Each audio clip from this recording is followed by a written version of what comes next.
everyone, and welcome to week 8. We have arrived here rather quickly. It seems as though we are flying through the quarter. So we are at the week 8 mark, and we only have, I think, 3 more weeks to go. Wow. Couple of things before we get into our lesson this week. I did put instructions for the next portion of your project onto the map section of the course. So read over those instructions so that any and all questions can be answered in class. Also, if you have any questions in regards to the feedback that you received on part 2 of your project, let me know that as well. That's something that we can go over live if you'd like, so that you can approach the next portion of your project with more clarity you if you so choose. So anyway, this week we will be talking about organizational behavior, another love topic for me. I love this stuff. I love leadership and organizational behavior. I can talk about it all day long. And so basically, the field of study that's known as organizational behavior, um, although it's concerned with the subject behavior, that is, it's really about the actions of people. Organizational behavior is the study of actions of people at work. It's actually the focus of my PhD. For those of you who don't know, I'm studying org behavior and organizational leadership. So it's something that I want to specialize in and just something that I love to talk about and love to learn about. One of the challenges in understanding organizational behavior is that it addresses issues that aren't obvious, right? So, organizational behavior has a small visible dimension and a much larger hidden portion. What we see when we look at an organization is its visible aspects like strategies, goals, policies, and procedures, structure, technology, formal authority relationships, chains of command, things like that. But really, under the surface are the other elements that managers need to understand, elements that influence how employees behave at work. So, organizational behavior actually provides managers with considerable insights into these important but hidden aspects of the organization. For instance, Tony, um, I've always had a problem pronouncing his last name, but I think it's Leviton. Well, anyway, he's the founder and former CEO of e-greetings. You know those e-greeting cards? Um, which is now a part of AG Interactive. But he found out the hard way about the power of behavioral elements.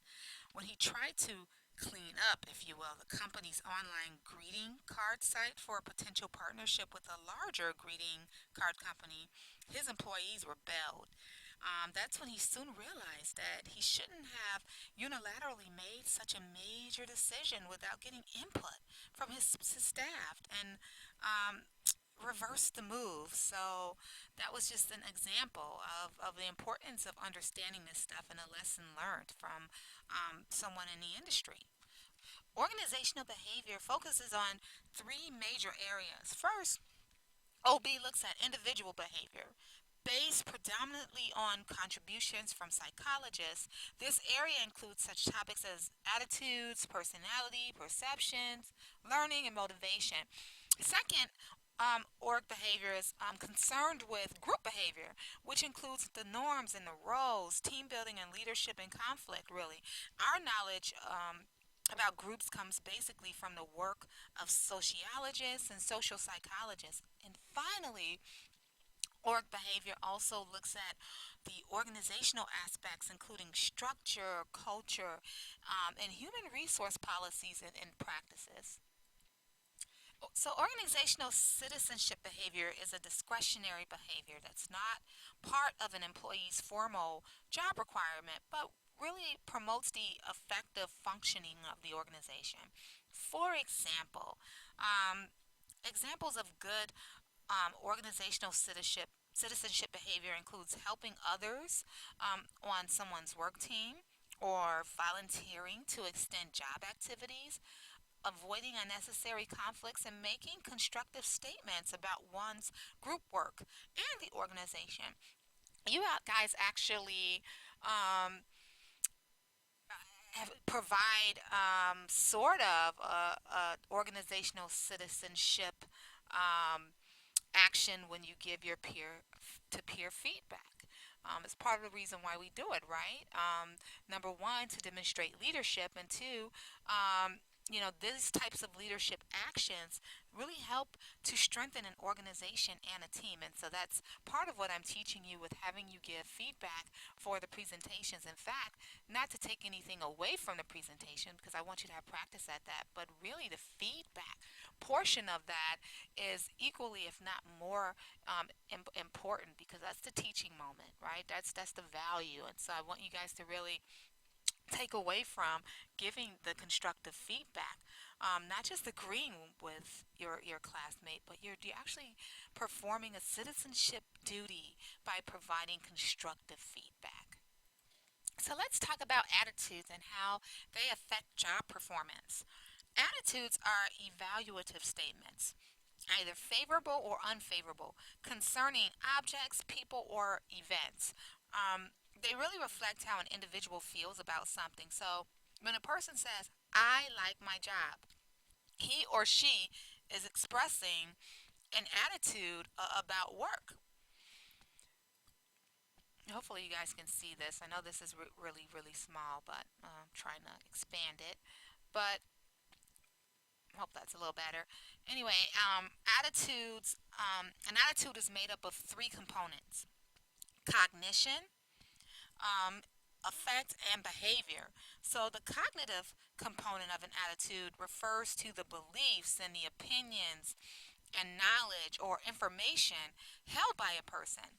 For instance, the belief that discrimination is wrong, right? The affective component of an attitude is the emotional or feeling part of an attitude. Using our example above, this component would be reflected by the statement, I don't like Pat because he discriminates against minorities. Finally, affect can lead to behavioral outcomes. So the behavioral component of an attitude refers to an intention to behave in a certain way or towards someone or something.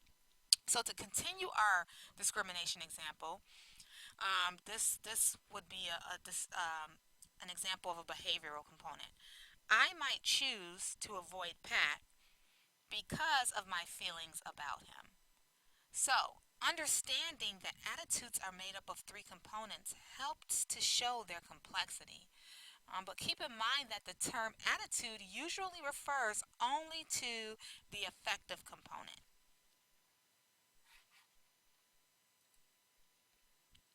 Naturally, managers aren't interested in every attitude of an employee or that an employee has. They're especially interested in job related attitudes. The three most widely known are job satisfaction, job involvement or commitment, and organizational commitment. So, another concept that's generating widespread interest is employee engagement. We talked about this briefly during a different time. So, let's first start off by talking about job satisfaction because this is really important. As we know from our earlier definition, job satisfaction refers to a person's general attitude toward his or her job. So, a person with a high level of job satisfaction has a positive attitude towards his or her job. A person who is dissatisfied has a negative attitude.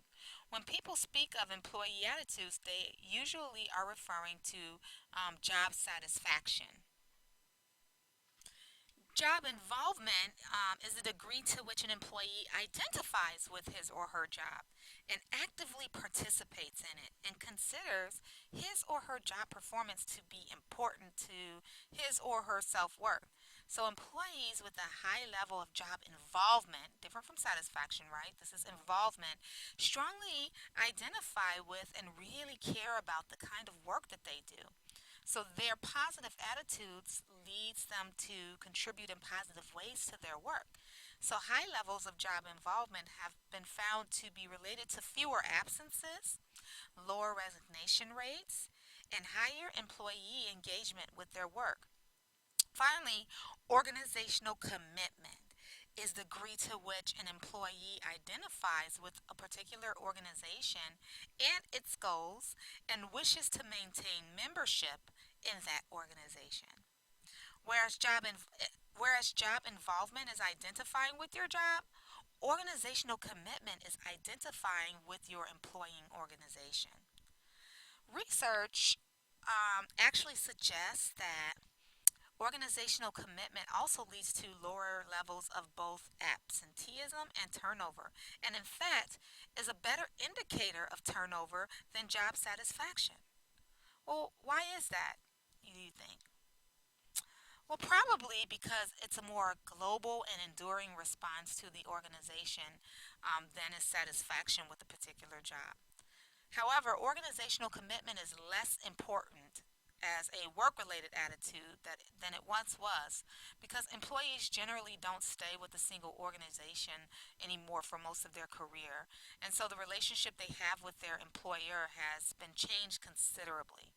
So, although the commitment of an employee to an organization may not be as important as it once was, research about perceived organizational support um, employees, general well, I'm sorry, the general belief is that their organizational values um, is their contribution and that they care about the well-being. So this shows that the commitment of the organization to the employee can also be beneficial. So high levels of perceived organizational support lead to increased job satisfaction and lower turnover. That's the point. So personality. We all have one, right? Some of us are quiet and passive, others are loud and aggressive. So when we describe people using terms such as quiet, passive, loud, aggressive, ambitious, extroverted, those types of things, we're describing their personalities.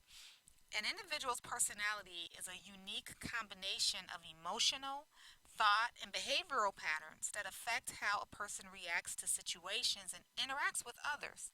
So, personality is most often described in terms of measurable traits that a person exhibits.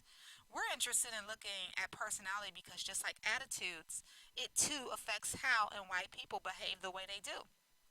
Over the years, researchers have attempted to identify those traits that best describe the personality. And the two big ones that you guys are familiar with, or the two most well known approaches, are the Myers Briggs type indicator, sort of, and as a test. The Myers Briggs test. There are other personality tests, but this is one of the most common or well known ones. And the other one is something called the Big Five model. So let's take a second and talk about the big five or the big five personality traits. So, in recent years, research has shown that five basic personality dimensions underlie all others and encompass most of the significant variation in human personality. Those five personality traits that are within the Big Five model and that are listed here are extroversion, agreeableness, conscientiousness, emotional stability, and openness to experience. So let's look at the first one, extroversion. Um, that's me. It's the degree to which someone is sociable, talkative, assertive, and comfortable in relationships with others. I say that I'm all of these. Very sociable. I talk a lot. Can be really assertive and really comfortable around people, right? Agreeableness is the degree to which someone is good natured, cooperative, and trusting. Conscientiousness is the degree to which someone is reliable, responsible, dependable, persistent, and achievement oriented. Emotional stability is the degree to which someone is calm, enthusiastic, and secure, or tense, nervous, depressed, and insecure. Finally, openness to experience is the degree to which someone has a wide range of interests and is imaginative and fascinated with novelty. They are artistically sensitive and also intellectual as well.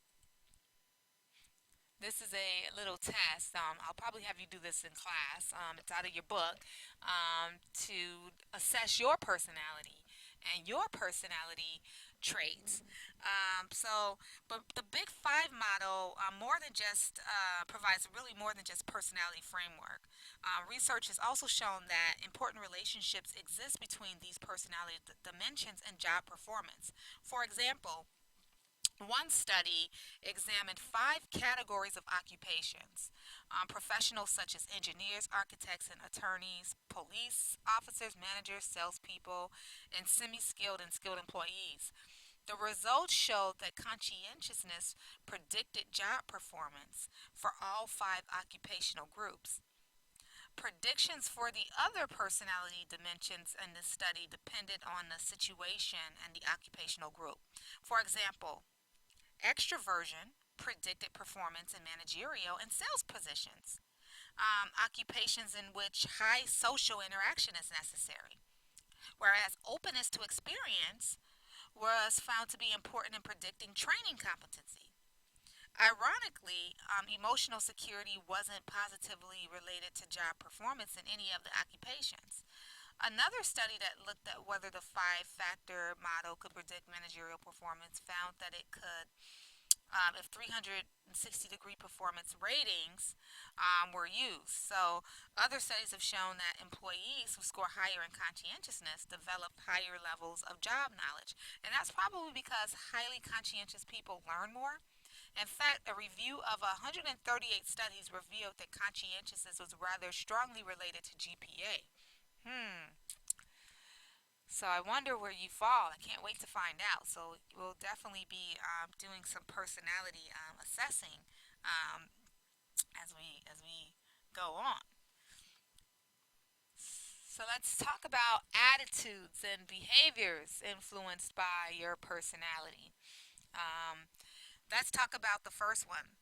Well, let's back up. So although traits in the Big Five are highly relevant to understanding behavior, they aren't the only personality traits that can describe someone's personality.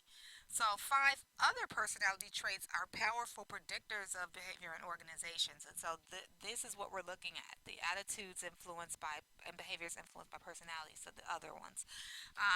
So, the first one that we're going to talk about is locus of control. Some people believe that they control their own fate. Others see themselves as pawns, believing that what happens to them in their lives is due to luck or chance.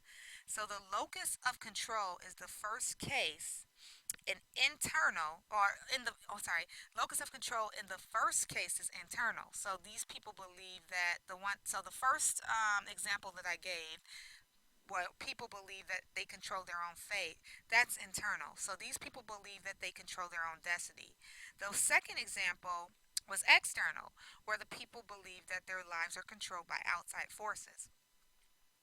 So research indicates that employees who are externals, check this out, are less satisfied with their jobs, more alienated from the work setting, and is less involved in their jobs than those who rate high internally. A manager might also expect externals to blame a poor performance evaluation on their boss's prejudice, their coworkers, or other events outside of their control, where internals would explain the same evaluation in terms of their own actions. See how that works? So let's talk about the second one, authoritarianism. Authoritarianism is a belief that power and status differences should exist within the organization. So under this attitude, individuals are concerned with power and toughness. They obey recognized authority above them, and they stick to conventional values, critically judge others, and oppose the use of subjective feelings.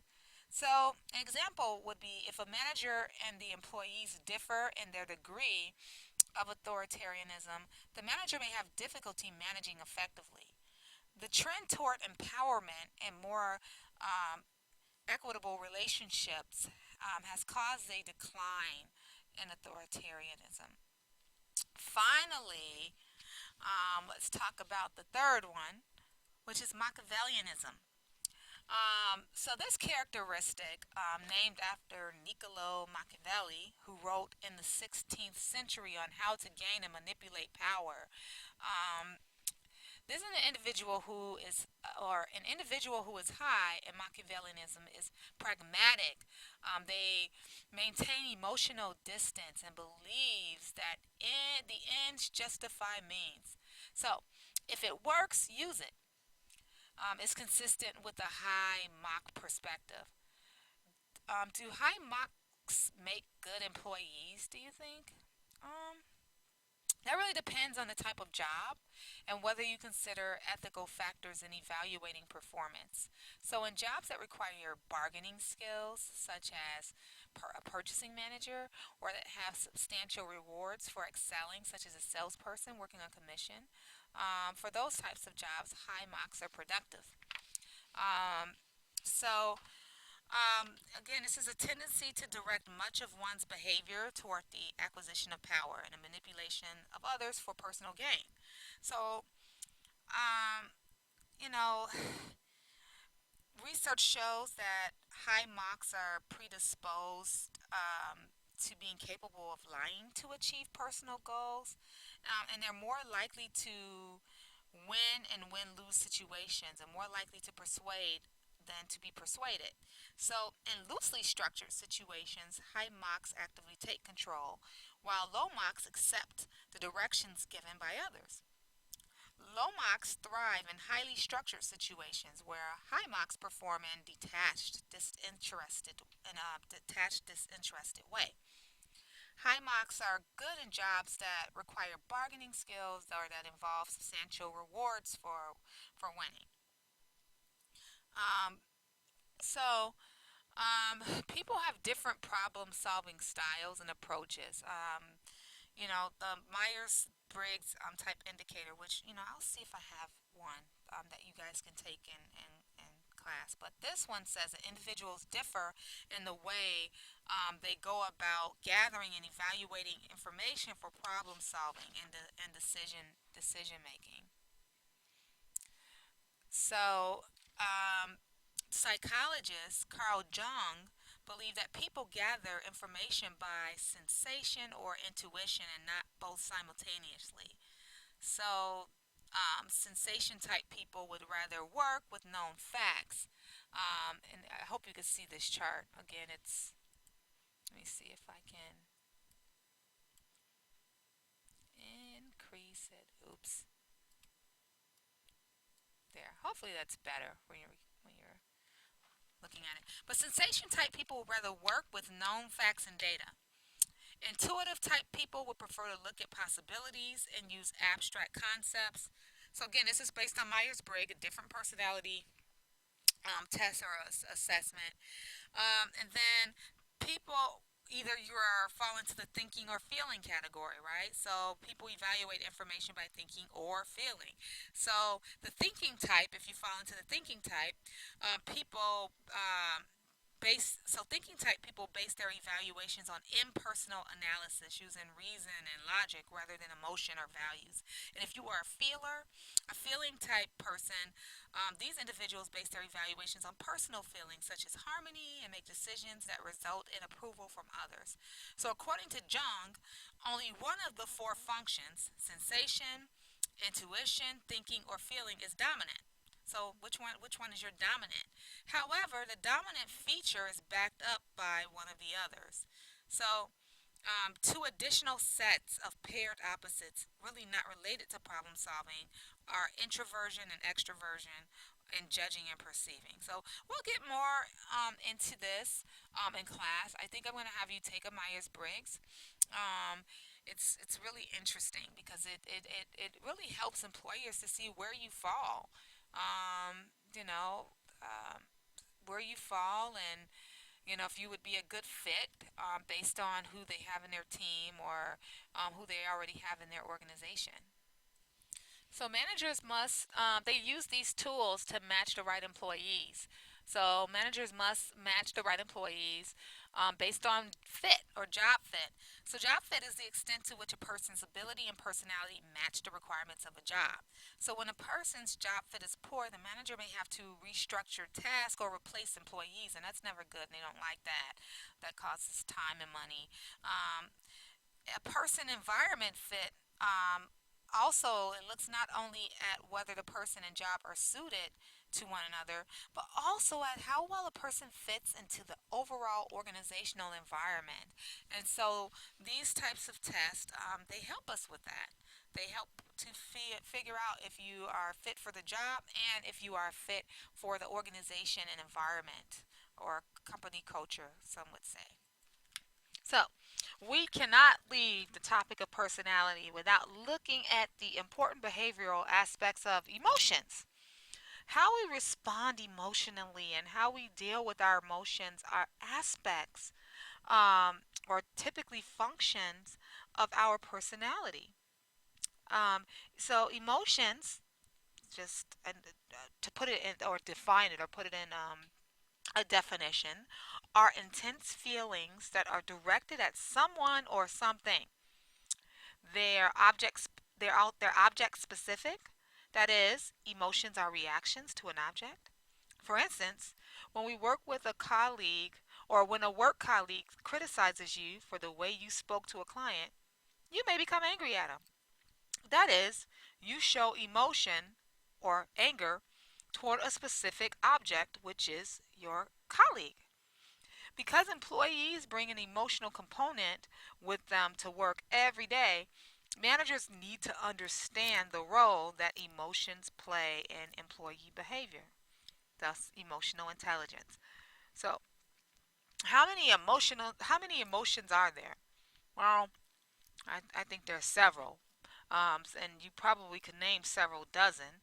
Um, but although there are several dozen, research has identified six universal emotions, that being anger, fear, sadness, happiness, disgust, and surprise. So, do these emotions that I just named surface in the workplace? Absolutely. I can get angry after receiving a poor performance appraisal. I fear, and most people fear, that they could be laid off as a result of a company cutback. Um, we are sad about one of our coworkers leaving to take a new job in another city, and I could be happy about being selected as Employee of the Month. I could be disgusted by the way a supervisor treats someone on our team, and also I could be surprised to find out that management plans to complete restructuring of a company's retirement program. All of these things can absolutely happen at work. So, let's talk about the four basic components of emotional intelligence. The first one is self awareness, which means being aware of what you're feeling. It is the basis for all of the other components. The second one is self management, which refers to the ability to control disruptive and harmful emotions and balance one's moods so that worry, anxiety, fear, and or anger do not cloud your thinking. Social awareness is the ability to understand others and practice empathy um, by putting yourself in someone else's shoes and recognizing the feelings of others without being told. Finally, relationship awareness is the ability to connect to others, to build positive relationships and respond to the emotions of others and influence others. So, at times of great change or crisis, managers really rely on high emotional intelligence levels to help employees cope with anxiety and stress.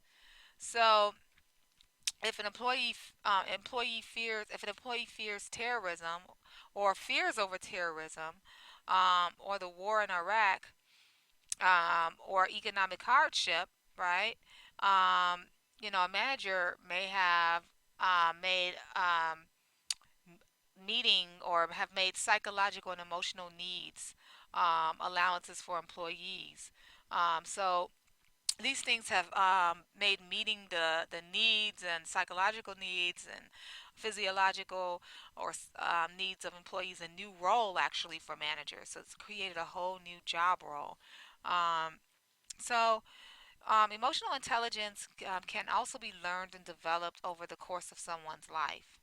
So we may be taking your emotional EQ tomorrow in class as well. We'll see. We'll see what time allows. So learning is included in our discussion for this week of individual behavior for the obvious reason, and that's that almost all behavior is learned. So if we want to explain, predict, and influence behavior, we need to understand how people learn. The psychologist's definition of learning is considerably broader than the average person's view. That is what we do in school.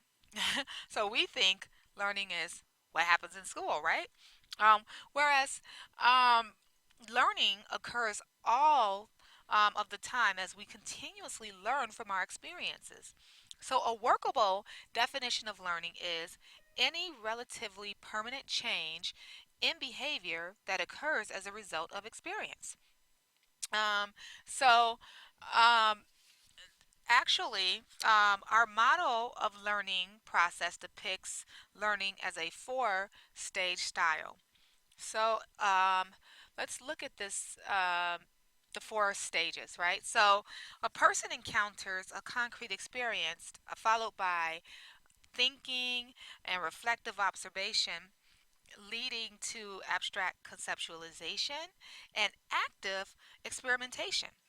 The results of experimentation generate new experiences, and the cycle repeats. So let's go to our little cycle. So um, people test their conceptualizations and adapt them as a result of their reflections and observations about their experience. So it's just this little circle, this little cycle of learning. So it's a continuous process. So individuals, well, let's back up a little bit. Um, let's talk a little bit more about this cycle. So the arrows in a model indicate that this process is a recurring cycle. So people continually test and adapt as a result of their reflections about their experiences. And so then the cycle starts again with the concrete experience. And then they reflectively observe, and then goes the abstract conceptualization, and then the active experimentation, and this happens over and over again each time we learn. So now that when you're learning something, you can actually think about this and try to figure out when and where and how it's happening in your mind. So it's pretty neat. This leads into our discussion of learning styles, because we all have a style and a preferred method and way in which we learn actually. So you have a different style than me. I have a different style than your other classmates, and the same goes on and on and on. So, individuals' learning styles always vary.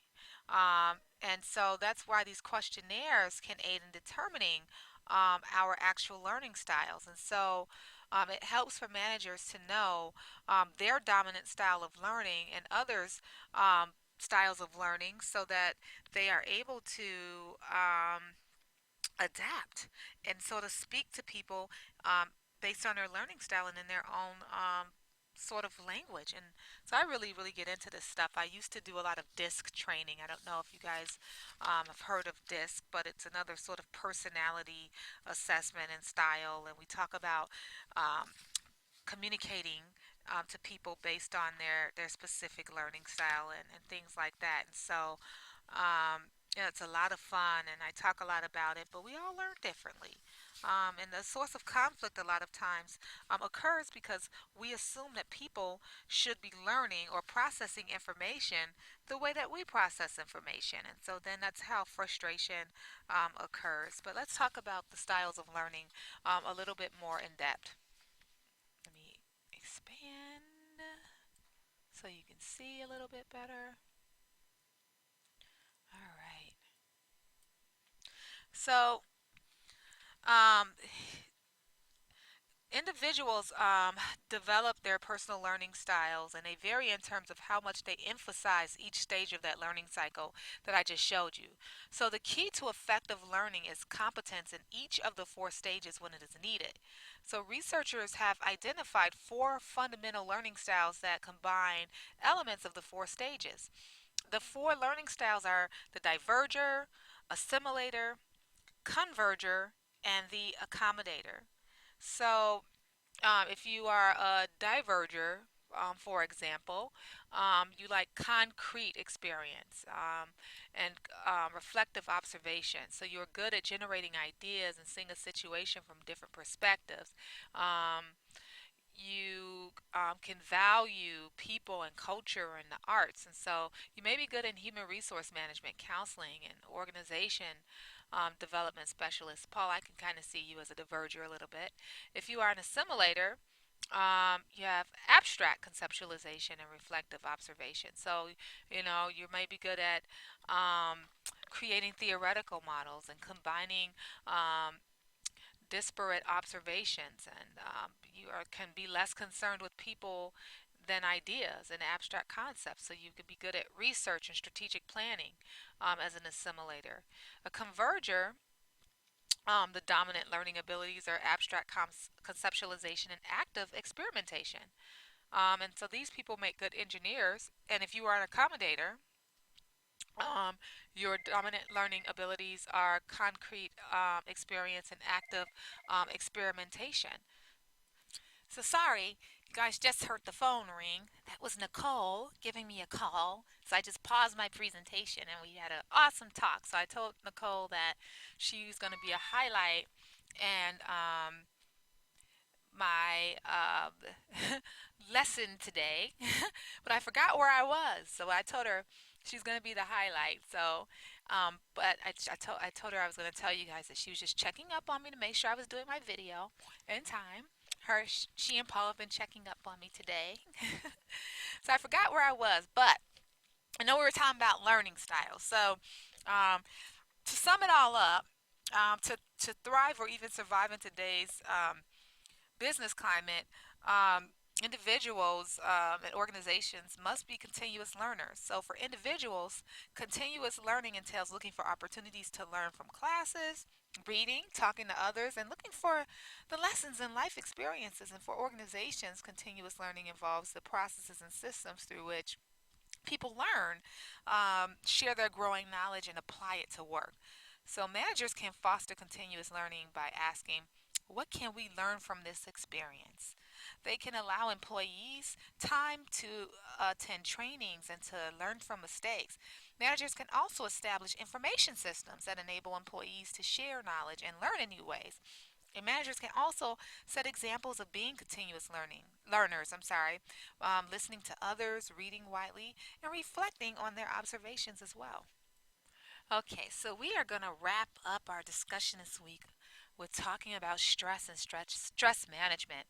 And this topic I like to cover it because it can really relate to not just work but anything, including school. And so, before we can really talk about managing stress, it's important to understand what it is, and by definition, and be able to identify with it a little more on an intellectual level. So, stress, by definition, is a physiological an emotional response to stimuli that place physical and psychological demands on an individual and create uncertainty and lack of control when important outcomes are at stake.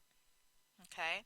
So, physical, emotional, physiological, and emotional response to stimuli that will place physical and psychological demands on a person and create uncertainty and lack of control when important outcomes are at stake.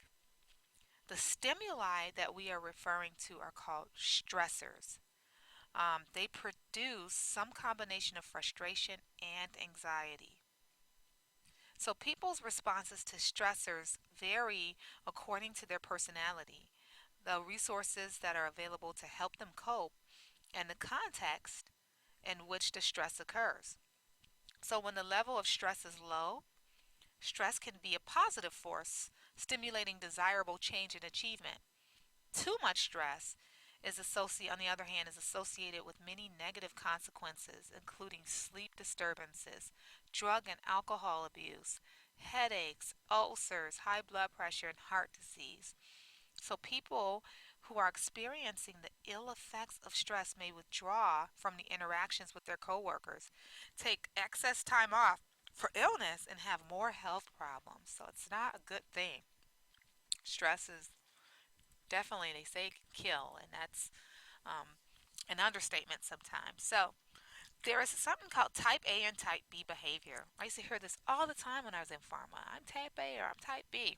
Type A behavior is a behavior pattern characterized by extreme competitiveness, impatience, aggressiveness, and devotion to work. Um, So there are two main patterns, and so type A is affiliated with competitive and patient aggressive, and maybe people who are can be workaholics sometimes. Type B behavior is a behavior pattern that lacks type A characteristics and includes more balanced, relaxed lifestyle. So, which one are you? Are you type A or are you type B? Type A individuals can be powerful forces for innovation and leadership within their organizations. Um, Type A personalities cause stress related problems for themselves and sometimes for those around them. And type A individuals are also high energy people, whereas type B individuals experience less conflict with other people and a more balanced lifestyle. Um, so, causes of work stress. First of all, managers can cope with stress and establish ways to help employees cope if they define the conditions that produce work stress. One way to identify work stressors is to think about stress caused by job tasks and stress caused by interpersonal demands. So, demand tasks or task demands arise from holding a particular job. So decisions made under time pressure, those made with incomplete information, and those with serious consequences are task demands. Stress arises from role ambiguity also, which means that people are unclear about what task behaviors are expected of them. I'm not sure of my role. What am I to do? So you start to stress over that. Interpersonal demands are stressors associated with relationships in the organization. So, interpersonal relationships can be a source of stress when the group puts pressure on an individual or when conflict arises between individuals. Role conflict occurs when an individual perceives incompatible demands from others. So, innovative responses to stress management include a variety of techniques, but because many consequences of stress are negative, managers really need to participate in stress management for themselves and for their employees. A variety of techniques can help individuals manage stress. Among the most basic strategies are those that help people to stay healthy, such as exercising regularly, getting plenty of rest, and eating a healthy diet. Um, Enlightened companies support healthful habits to help employees manage stress and be more productive. So, stress costs businesses billions of dollars a year in absenteeism. Think about it. Lower productivity, staff turnover, accidents, and higher health insurance and workers' compensation costs. So it makes sense to support employees in staying healthy, right? Because you can minimize costs that way. So supporting employees can be as simple as encouraging people to take regular breaks and take vacation. This is helpful and healthy for employees. Companies can also develop other programs aimed specifically at helping employees reduce stress and lead healthier, more balanced lives. So many companies, including our company here at Rasmussen, they offer wellness programs that provide access to nutrition and exercise facilities. Work-life balance initiatives, including telecommuting and flexible hours, and daycare, fitness centers, and personal services such as dry cleaning. There are companies that provide all of this, and this is to help their employees with managing these tasks so that they don't be a source of stress for them. Daily flex time is considered to be the most effective work life practice, which means allowing employees to vary their hours. So, um, to sum it up, managers' attitudes really make a tremendous difference in whether employees are stressed out and unhappy or relaxed, energetic and productive. So, it's really important for them to manage stress. So, that's it.